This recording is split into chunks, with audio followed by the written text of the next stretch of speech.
Hi friends, Rebecca here, the Dragon Librarian from Farmington Community Library, and Razmataz and I are here today to talk to you about a book that we just recently read, finished it last week, and we loved it so much we could not wait to talk to you about it today.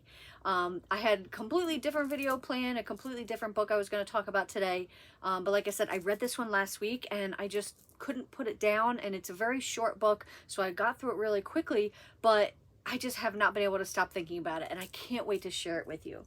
So the book that I'm talking about is Opinions and Opossums by Braden. Opinions and Opossums. So I picked up this book for a couple of reasons. The first one is that I think that the cover is really cool. It's very bright, it's very colorful, it's got a lot of stuff going on. But also I thought that the title was really super adorable. Opinions and Opossums. This is a really cute book, and like I said, it is very short, like barely over 200 pages, but there is a lot packed in this book. There's a lot going on. So basically, this is a story of a girl named Agnes who has just turned 12, and she is lives with her mom. She's a single parent. Her dad had died a while back, and her mom is sort of under the thumb. She works at a bank, and she's sort of under the thumb of the president there. The president of the bank is like really sort of domineering and just likes to be in control, and basically that has trickled down into Agnes's life, because she has to, because of the religious group that the president of the bank is in. There's a lot of pressure for Agnes to go to this church group for young people. So her mom basically says, you know, it's non-negotiable. I know that we don't, you know, 100% maybe not be on board with all this stuff, but you know, there's a lot of pressure here, so you kind of have to go. So Agnes goes, and she just has a lot of opinions about stuff. She doesn't know if everything that she's told, and not just in the church group, but really everywhere. She's not really sure where she fits in with all this and what she believes. So she's got a lot of opinions, and this gets even bigger by her spending a lot of time with her archaeologist neighbor named Grace.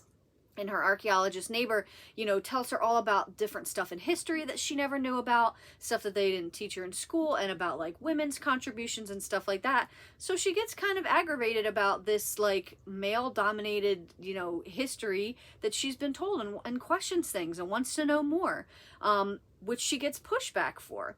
So a lot of this book has to do with having your opinions about stuff, and I keep saying the word opinions because it's in the title, and just basically standing your ground and, you know, being loving yourself enough to know that you can ask questions, that you don't have to just believe what you're told, that you're allowed to have curiosity and passion about stuff.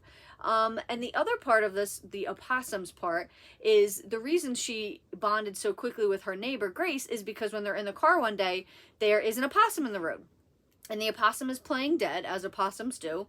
And when Grace and Agnes go out to help move it out of the road, they find that it's got a lot of babies in its pouch.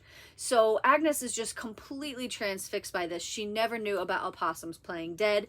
And Grace told her, well, yeah, you know, this is how they evolve. This is what they do to save themselves from danger. So she gets this really big interest in opossums too. And her best friend have always written stories together creatively. That's just like their thing that they do. They're the quiet kids in school, and they write these stories to each other, and that's how they express themselves. Well, Grace decides that instead of writing about what they normally do, she wants to start writing about opossums. So it has to do with that as well. So there's a lot of different stuff going on in this book. And like I said, it's very short, right? But I definitely think that if you are the kind of person, if you're a kind of young person or the kind of adult to a young person, and you know that they are the kind of people that like to ask questions, that are so inquisitive, that just have a lot of opinions and curiosities about things, this book is so great. I wish I read this book when I was a young person, because it really just, the main message of this book is, you know, there's so many different opinions in the world. You're allowed to have yours, and you're allowed to express yours, and you're, you know, that's beautiful to be able to do that. So it really just encourages curiosity, I guess. If I could say one thing about this book, is it really encourages curiosity about no matter what. So Grace learns a lot about history, and she learns a lot about religion, and she learns a lot about animals in this book. And she learns a lot about the way adults sometimes have pressure put on them from outside forces, and you know how that can trickle downhill sometimes. So there's a lot going on in this little tiny book. It packs such a punch, but it is such a great book. Like I said, if you've got if you are, or if you have a inquisitive young person in your life, this book is so awesome. The main character, Agnes, has just turned 12, so I would say really 11, 12-year-olds would absolutely love this book. Maybe precocious 10-year-olds too.